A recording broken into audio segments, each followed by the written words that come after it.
Iran's largest crypto exchange, Nobitex, has processed at least $317 million on the BNB chain since January 1, 2023. When combined with activity on the Tron network, the total climbs to at least $2.3 billion across the same period.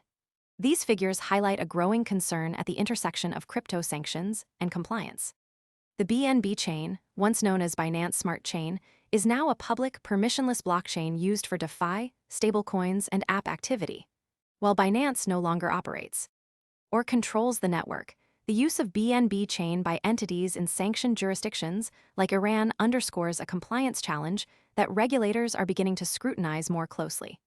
Public blockchains are designed to be open systems, accessible to anyone with an internet connection. That openness is what makes them powerful for decentralized finance and stablecoin activity. But it also means that intermediaries operating in sanctioned environments, like Iran, can leverage these networks to move large volumes of crypto. The BNB chain's role in. Most people arrive after the move is obvious and the easy upside is gone. We focus on serious crypto education and high-quality signals before the crowd rushes in, so you can understand the setup earlier and move sooner.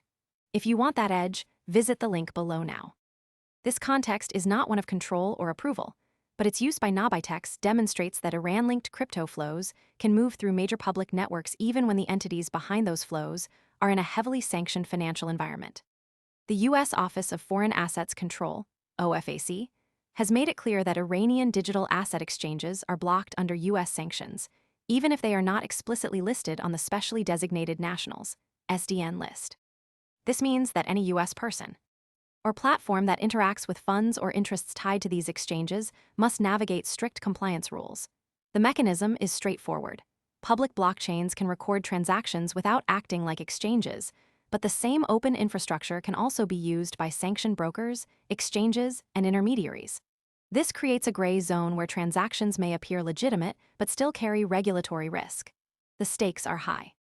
If U.S. enforcement agencies begin to scrutinize blockchain activity more closely, operators of public blockchains may find themselves facing indirect liability for facilitating transactions with sanctioned entities. For example, if a U.S. person interacts with funds that originated from a sanctioned Iranian exchange, they could be violating OFAC rules.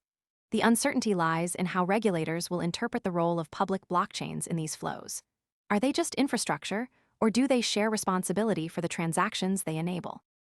The evidence shows that the BNB chain is being used by a major Iranian exchange at scale. Most people arrive after the move is obvious and the easy upside is gone. We focus on serious crypto education and high-quality signals before the crowd rushes in, so you can understand the setup earlier and move sooner. If you want that edge, visit the link below now. Signal that compliance teams and regulators need to take notice. The next signal to watch is whether enforcement agencies begin to require public blockchains to implement additional transaction screening or reporting mechanisms. If they do, it could change how these networks operate and how they're perceived in the regulatory landscape. For now, the data shows a clear trend. Sanctioned jurisdictions are finding ways to use major public blockchains to process large volumes of crypto. That's a development that can't be ignored.